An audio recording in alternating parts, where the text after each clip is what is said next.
What if I told you that one of the most powerful ways to deal with modern problems isn't modern at all? What if it's actually a 2,000-year-old operating system for the human mind? Okay, let's get into it.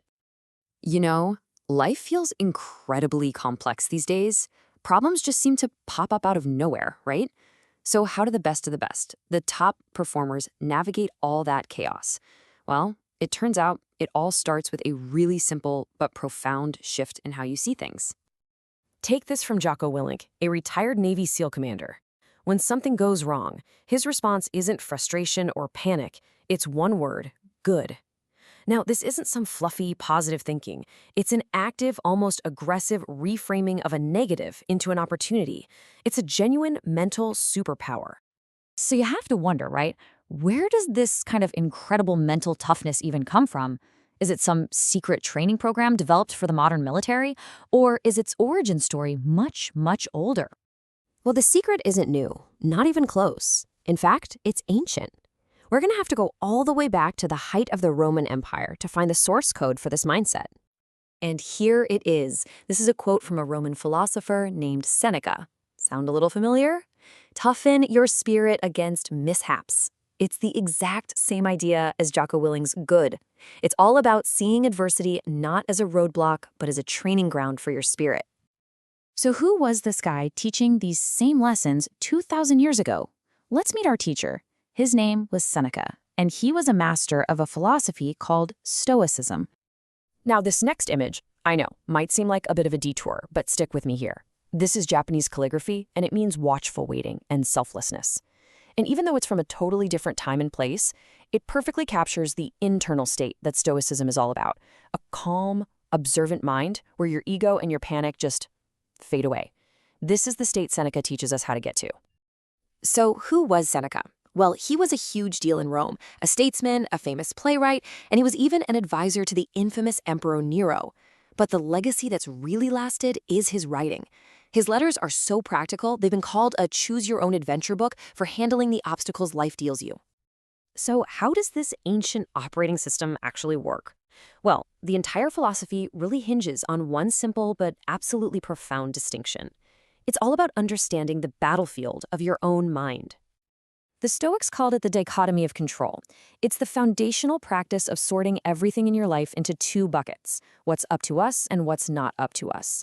The Stoic secret is simple: pour all of your energy into the first bucket and absolutely none into the second. And this chart just breaks it down perfectly. On the left, that's your domain, your thoughts, your actions, your character. But that stuff on the right, other people's opinions, the weather, the past, you have zero control over that. So for a Stoic, wasting even a second of energy on that right-hand column is just utter madness. All of your power is right there on the left. And Seneca really drives this home, reminding us where the real work happens. Your inner world, your soul, he calls it. That's the only thing truly worthy of your attention. If you can get that right, external stuff just loses its power to shake you. But listen, this wasn't just some abstract mental exercise for them. No way. Seneca and the Stoics were all about practical application. They truly believed you had to train for adversity, not just sit around and think about it. So how do you train? You rehearse hardship. They had a fancy Latin name for it, premeditatio malorum, which literally just means the premeditation of evils. It's about voluntarily experiencing a little discomfort now to build resilience for when life forces it on you later. And Seneca's logic here is just crystal clear. You don't wait for the storm to hit to learn how to sail, right? You practice when the seas are calm. You do the hard work when it's a choice, so you're ready when it's not. And he gave specific instructions, like a workout plan.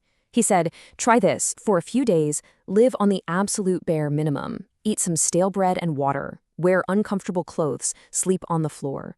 And at the end of it, you ask yourself that incredibly powerful question: is this really what I was so afraid of? The goal here isn't to punish yourself. It's about liberation. It's to prove to yourself, deep in your bones, that your peace of mind does not depend on external comforts or what good or bad luck fortune throws your way. You find out you're way more resilient than you think. Okay, so let's bring it all together. What Seneca left us in his letters is a practical, timeless toolkit that's just as useful today as it was in ancient Rome. In a world full of chaos, this is how you build an unshakable inner calm. So here are the essentials. First, control the controllables. Focus your energy where it actually matters. Second, practice hardship. Toughen yourself up. Third, welcome obstacles and reframe them as opportunities.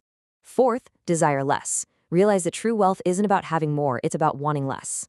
And finally, and this is the big one, act. Don't just talk. Prove your philosophy by how you live. And that brings us right back to the beginning, doesn't it? This ancient operating system is ready to be installed in your own mind. It just requires you to act. So the only question left is, the next time an unexpected problem comes your way, what obstacle will you look at and say, good,